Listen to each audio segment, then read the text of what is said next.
Hello, MavMind Collective, and welcome to another episode of the HypnoSellers Show. Today I'm going to be talking about halos versus horns effect.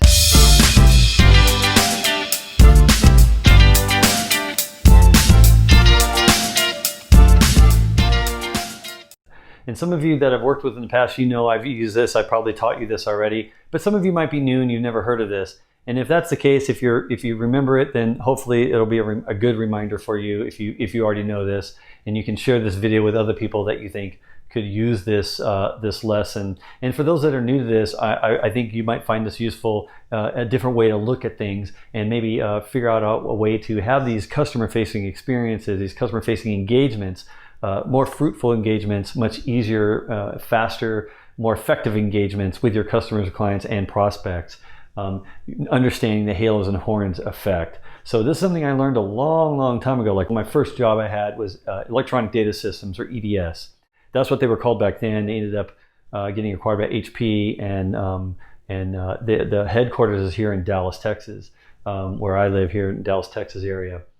So I'm privileged to have gone through that great training there and learning. They put me through leadership training, and they put me through a lot of other kind of training. And one of the things they taught that I've used all my whole career since then was this idea of a halos and a horns effect that they taught me. So I'm going to share it with you because it's been effective, and I use it all the time. So the idea, it's a model, if you think of it like a model, is that if you have a good experience up front, that's called a halo.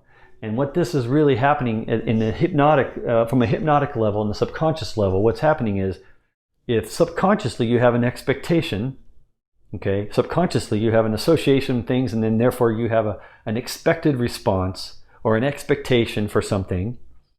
And then if someone delivers an experience that is congruent with that expectation, meaning here's what they told me would happen, here is what actually did happen during the meeting. So think of it like this. You're meeting with a customer. Here's what we're going to do in this meeting coming up. And here's what we actually do. Boom. Congruency. Halo effect. Wow, you told me the meeting was going to be about this. We're going to do these things. We were going to, and that's what happened. Boom. Halo effect. Now, here's the cool part. Once you get the halo effect, this halo, that congruency that happened between the expectation and the experience that you said would happen, if those were both matching up and congruent, then the halo will then carry you past 3 different times where a horn appears, meaning, as you can imagine, here's the expectation, here's what really happened. They don't match up. That's a horns effect. You told me this, but we did this instead. You told me you were going to behave this way, or you're going to help me with this, and you helped me with this other thing instead. You know, like that, right? It's different. It's not like, you're going to help me with this. Oh, you helped me with that. Cool. You're going to help me with this. You didn't help me with that. What happened? Horns effect. So think about it from like in a pre-sales example. In pre-sales would be the demo you do, the first demo you do needs to create a halo effect with them. Absolutely. Because then if you do other demos that don't work, right? I'm going to demo again for it. Like when they ask, they say, hey, could you demo this for somebody else? Like, I love this demo. Can I get another meeting? Have you ever had this happen where they love the demo so much, they're saying, hey, could you get me schedule another time where we can get some other people to see the demo because I want them to see this. And then you get on there and you say, okay, and they're having this expectation, and now the demo doesn't work. And it's like a horns effect. Boom. But here's the cool part. If the demo that you gave them first was so great that it has a halo effect on everything, they're going to forgive you for that. They're going to say, oh, that's all right, we'll reschedule this, or it's good because that first demo you showed, they'll be a champion. They'll tell the other people, no, you guys, you should have seen this demo. They didn't get it to work today, but man, when I saw it, it was awesome. Like they'll be your advocate, and it'll carry over, and you'll be forgiven for minor little horns. Like up to 3 times typically you'll be forgiven, and then after the 3 times you need another halo effect to keep going. You can't have more horns effects after that, because then even they will start to question that first halo and go, maybe that was fake. Maybe that wasn't as big of a deal as I thought it was, because of all these mistakes they're making. So really what you want to do is have halos all the time. Always set the expectation and then marry the experience with it. But sometimes that doesn't always happen. But if you can get the first one, then all the other horns will happen. So this is actually this is called the Law of Primacy. I think it's called the Law of Primacy is what this is really about. But I call it halo effect because that's what I've learned to call it. Now, the opposite is also true. If you set a horns effect, meaning the very first thing that you show them or talk to them about, or set the very first expectation you set with them, and then the experience you deliver doesn't match up, that's a horns effect. If that's the first one, because of the law of primacy again, the first impression they get is horns effect. Even if the next time you demo, the next time you show or talk or whatever, engage with them, if it's a halo effect where everything is congruent. I said this, here it is, I'm doing this for you, here's what you want, I'm doing this for you, and you're congruent, meeting all of their, and you're creating halos, it's going to take 3 or 4 of those to make up for the really damaging one up here where they went, can I trust you that you can deliver what you say you can deliver? Can I trust you that when you set an expectation, the experience matches up? Can I trust that? I don't know. It takes 3 times. So that's why whenever you mess up the first time, you got to work really hard.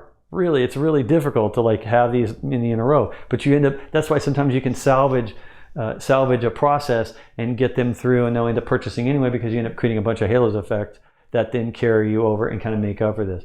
So I'm always encouraging you to think about what can you do in the very, very first meeting you have with a prospect or client. What can you do what kind of expectation can you set? Low-hanging fruit, something that's real easy that you can then match up with a perfect experience every single time. It doesn't have to be big. It just has to be congruent. It just has to be, this is what I'm going to do, this is what I'm going to show. So I always try to set my very first meetings with customer, keep them really light, easy, and focused on just one thing that I know I can deliver. And that's all I do in that one meeting, just so I can create this halo effect in that first impression. Then when they get off the call, they're thinking, wow, that was an awesome meeting. Maverick was awesome in that meeting. The other people that were on there he was with, they were communicating, and they start to talk themselves into how great it was. And then if the other meetings I have with them aren't that great, maybe I have something where it's misaligned, they forgive me for it. And I still can salvage it and try to get back to a halos. And I avoid this horns effect, where then I have to really work my tail off to really make this all happen. So I'm sure if you think about it in your own mind, go back to your own meetings, this is probably what's been happening, this phenomenon, this model. If you think about it, for some of the meetings you thought were some of the better meetings, better customers you've had, better processes, was because you had halos up front and you didn't have as many horns, or if you did, they forgave you for it. You were forgiven for it because they loved you so much, and they keep talking about that first, but that first time was so awesome. And then if you've ever had ones that went south or sideways or you lost, it's probably because you started out with something, you set a big expectation, was too big, and you just couldn't maybe you halfway meet it.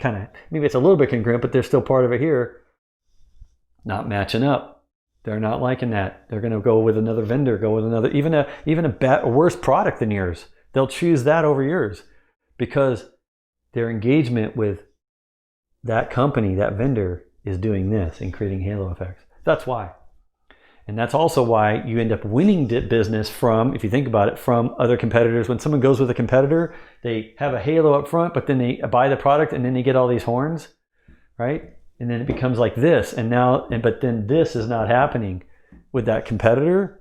And then they come back and they call you and they go, well, we bought the other product, it didn't work out because they had horns effects. The halo got them to buy it. The horns that started popping up ended up being too many. They ended up having 4, 5, 6, 8, 9, 10. There was just too many because they could have tolerated 3 of them with that other competitor. If the competitor could have limited their amount of incongruent expectation to experience, they would have, if they limited to 3, they could have maybe kept that customer. But because they had more than 3, then they started to question the halo that they had at the beginning with that competitor. Now they're going to come to you, and now it's your turn to set the halo and avoid the horns effects. Avoid the horn effects. So I know you got something out of this, a simple idea. You're going to take this, you're going to try this. I'm going to predict in the future now, you're going to give this a shot. You're going to start modeling things like this and questioning whether you're congruent or not, asking your customers, prospects, your clients, if you're meeting their expectations, if the motivation is there. You're going to be doing all those things in order to create this halo effect and avoid these horns effects. And I encourage you to share it with anyone else you think also in a customer-facing role like you and I, if this is something that they can use and benefit from. If that's the case, if you find valuable, send it to them, and hopefully they find value in it too. And I'm going to let you go now. You go on and scroll on to your next video. Until next time, in the next episode of HypnoSales Show, this is Maverick signing off.